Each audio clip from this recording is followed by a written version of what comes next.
Hi family welcome to అమ్మ చిట్కాలు. నేను మీ దీప్తిశ్రీ. ఈ వీడియోలో పిల్లలకి లంచ్ టైంలో పెట్టే స్టమక్ ఫిల్లింగ్ బేబీ ఫుడ్‌ని చూపిస్తాను.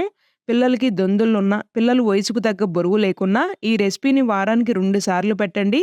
పిల్లలకి దొందులుంటే ఖచ్చితంగా మనం జంక్ ఫుడ్స్‌నైతే అవాయిడ్ చేయాలి. ఈ రెసిపీ వల్ల పిల్లలు బరువు పెరుగుతారు. దొందులు పోయి చిన్నారులకి గట్టుళ్ళైతే వస్తుంది. చాలా అంటే చాలా హెల్తీ రెసిపీ ఇది.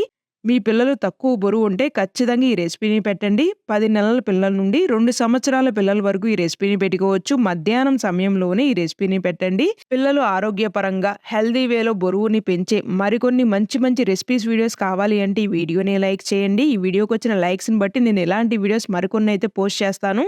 మొదటిసారి ఛానల్‌ని విజిట్ చేస్తే ఇంకా సబ్స్క్రైబ్ చేసుకోకపోయినా దయచేసి ఛానల్‌ని సబ్స్క్రైబ్ చేసుకోండి. ఈ healthy and tasty lunch recipe కోసం 3 టేబుల్ స్పూన్స్ గోధుమల్ని ఓవర్‌నైట్ సోక్ చేసుకోవాలి. నేను ఆల్రెడీ సోక్ చేసి ఉంచుకున్నాను.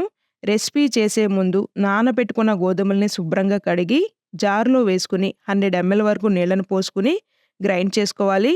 గ్రైండ్ చేసుకున్న గోధుమల్ని వడగంటి సహాయంతో వడకట్టుకోవాలి. ఈ రెసిపీ మొత్తం మీద నేను 250 ml వరకు నీళ్ళనైతే ఉపయోగించుకున్నాను. మరికొద్దిగా నీళ్ళను పోసుకొని వడకట్టుకుంటే ఇలా చక్కగా ప్లెయిన్‌గా గోధుమ పిప్పు లేకుండా ఉంటుంది.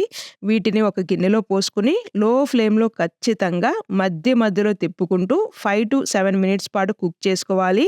ఇలా ఉన్నప్పుడు 1 టేబుల్ స్పూన్ నట్స్ పౌడర్‌ని వాటర్‌లో కలిపి వేసుకోవాలి. మరొక నిమిషం పాటు కుక్ చేసుకొని స్టవ్‌ని ఆఫ్ చేసి దీన్ని చల్లారనివ్వాలి.